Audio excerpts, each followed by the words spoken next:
Hi అండి, welcome to our channel Bhimavaram రుచులు. ఎలా ఉన్నారు ఫ్రెండ్స్? బాగున్నారు అందరూ? మేమైతే చాలా బాగున్నామండి. మీరు కూడా బాగుండాలని మనస్ఫూర్తిగా కోరుకుంటున్నాను. ఈరోజు రెసిపీ అండి మటన్ కర్రీ అండి. ఇదిగోండి, 1 కిలో మటన్ తెచ్చారు. దీంతో కర్రీ చేస్తాను. ఇదిగోండి, ఉల్లిపాయలు, టమాటాలు, పచ్చిమిర్చి, కొత్తిమీర, అల్లం వెల్లుల్లి పేస్ట్ అండి. ఇదిగోండి, కొబ్బరికాయతో కొబ్బరి అన్నం చేస్తున్నానండి. సోనా రైస్ అండి. కడిగి ఉంచుకున్నాను, పావుగంట అయింది. మా ఛానల్ చూస్తుంటే సబ్స్క్రైబ్ చేసుకోండి, లైక్ చేయడం మాత్రం మర్చిపోవద్దు. మీరు ఇచ్చి లైక్ మాకు ఎంతో విలువైందండి. మీరు ఇచ్చి కామెంటు, మీరు ఇచ్చి లైక్ కోసం ఎదురు చూస్తుంటాము. తప్పకుండా లైక్ చేసుకోండి. ప్రాసెస్ మొదలెడదాం రండి. ఆయిల్ వేసుకుంటున్నానండి. అంటే కుక్కర్లో చేద్దామని చెప్పి ఇవాళ బాగా లేట్ అయిపోయిందండి. వీడియో కూడా తీయాలి కదా. మామూలుగా వండితే అవుద్దో కుక్కర్లో చేసేసుకుంటే గమ్మున అవుద్దు అని కుక్కర్లో పెడుతున్నాను. ఇదండి, ఆయిల్ వేడెక్కింది.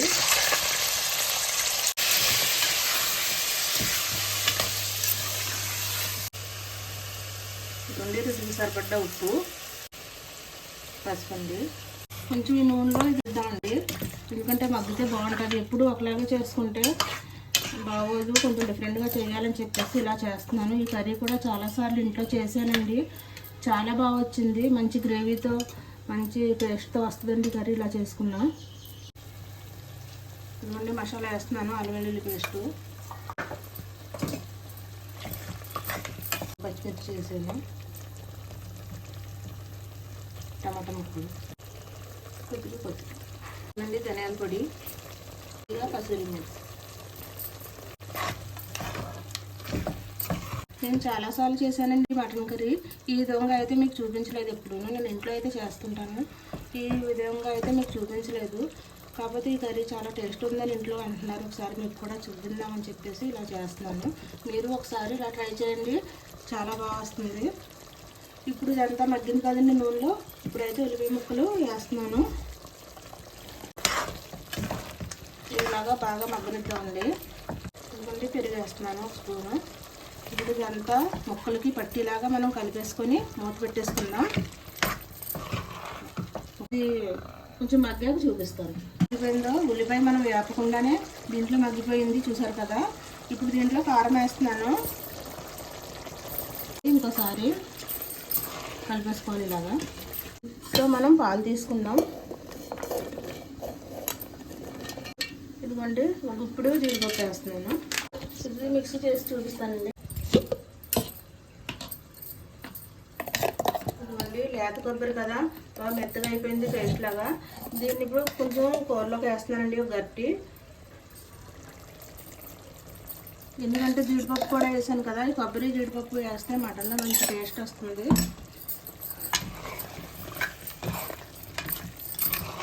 కర్రీ అయితే ఇప్పుడే ఎమ్మీగా కనిపిస్తుందండి, చూడటానికి చాలా బాగుంది. మనం ఇప్పుడు కొబ్బరి వేసాం కదా, కొంచెం మగ్గాక విజిల్ పెట్టుకుందాం. బాగా మగ్గిపోయింది. వాటర్ అయితే పోస్తున్నాను. ఈ వాటర్ సరిపోతుందండి, ఇంకెక్కువైతే వద్దు, ఎందుకంటే లేతగానే ఉంది. ఒక 3 విజిల్లు రానిద్దాం. ఇదిగోండి, 4 విజిల్లు వచ్చింది. ఇప్పుడు స్టవ్ ఆఫ్ చేసేసాను, పక్కన పెట్టేస్తున్నానండి. ఇప్పుడు రైస్కి అయితే గిన్నె పెట్టాను. గిన్నె వేడెక్కింది, కాసంత నెయ్యి వేస్తున్నాను. ఆయిల్ అండి, చూడండి, ఆయిల్ వేడెక్కింది. ఇప్పుడైతే దీంట్లో మసాలా దినుసులు అన్నీ వేసేసాను. ఉల్లిపాయ ముక్కలు వేస్తున్నాను.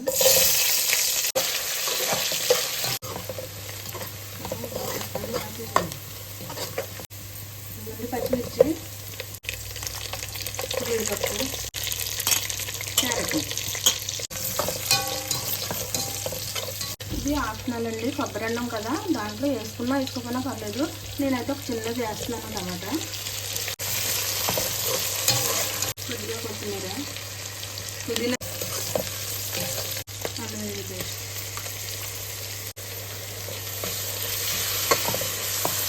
ఈ మసాలా పచ్చివాసన పోయే వరకు బాగా వేగనివ్వాలి.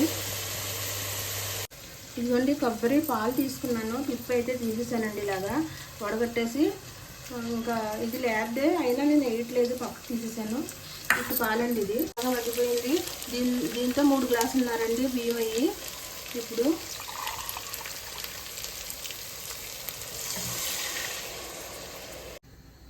6 గ్లాసులు పోసానండి వాటర్. ఇది 3.5 గ్లాసులు కొబ్బరి పాలు వచ్చినాయి.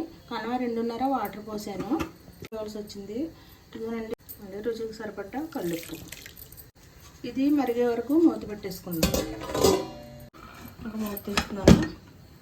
చూడండి ఎలా తయారైందో కర్రీ. చూసారు కదా ఎంత ఎమ్మీగా ఉందో. మంచి గ్రేవీతో బాగా వచ్చింది కదా. ఇలాగే నేను చెప్పిన కొలతలతో ఇదే సేమ్ చేసుకుంటే మాత్రం కర్రీ అయితే ఇలాగే ఉంటుంది. మసాలా వేస్తున్నాను. కొద్దిగా కొత్తిమీర, ఉప్పు చూసుకొని ఇప్పుడు ఎగరబెట్టేసుకుందాం. ఇది దగ్గరకంట. చాలా బాగా కుదిరింది కర్రీ అయితే. మంచి స్మెల్ వస్తుంది. కొంచెం దగ్గరికి అయ్యాక ఇప్పుడు ఆఫ్ చేసేసుకోవచ్చండి. ఇది వాటర్ అయితే మరుగుతుంది. పాలు కొబ్బరి పాలు ఇరిగిపోతాయి, మసాలా ఉప్పు పడతాయి అంటారు. చూసారా ఎక్కడ ఇరగలేదు, బాగున్నాయి. కొబ్బరి పాలు ఇలాగే ఉండాలి. బియ్యం అయితే వాటర్తో చూసానండి, వేసేస్తున్నాను. వాటర్ లేకుండా వేయాలి. ఇవ్వండి నిమ్మకాయ చెక్క వేస్తున్నాను. మూత పెట్టేసుకున్నాను. మూత తీస్తున్నాను. దగ్గరికి వచ్చి మనం దమ్ము పెట్టుకోవాలి. దమ్ము పెట్టుకునే సమయం ఆసన్నమైపోయింది. ఇది కొబ్బరి అన్నం కదండి, కొంచెం తేమగా ఉంటుంది. ఈ టైంలో మనం దీన్ని సిమ్లో పెట్టేసుకుందాం. గరం మసాలా వేసుకొని ఇదిగోండి నెయ్యి వేస్తున్నాను, కొత్తిమీర, గరం మసాలా మూత పెట్టేసి సిమ్లో పెట్టేసుకుందాం. మనకు దమ్ము వచ్చాక చూపిస్తాం. అది ఇంకా స్టవ్ ఆఫ్ చేసేసాను. చూపించడం కుదరలేదు. అయిపోయింది కర్రీ అయితే రెడీ అయిపోయింది. చూసారు కదా ఎంత బాగా వచ్చిందో కర్రీ. రైస్ కూడా రెడీ అయ్యాక ఇది అది కలిపి చూపిస్తాను. ఇదిగోండి చూసారా ఎలా పొగలు వచ్చినాయో. ఇలా వస్తే ఇంకా దమ్ అయిపోయినట్టండి. చూడండి ఎమ్మి ఎమ్మి రెసిపీ రెడీ అయిపోయింది. గుమగుమలాడే కొబ్బరి పాలతో చేసిన రైస్ ఇది. మటన్ కర్రీ, రైటా, ఆనియన్, నిమ్మకాయ అండి. చూసారు కదా ఈ రెసిపీ మీరు ఒకసారి ట్రై చేయండి. మీకు కనుక నచ్చినట్లయితే ఒక లైక్ వేసుకోండి, షేర్ చేయండి, సబ్స్క్రైబ్ చేయండి, పక్కన బెల్ ఐకాన్ క్లిక్ చేయండి. మేము చేసే ప్రతి రెసిపీ మీ అందరికంటే ముందు మీ వరకు వస్తుంది.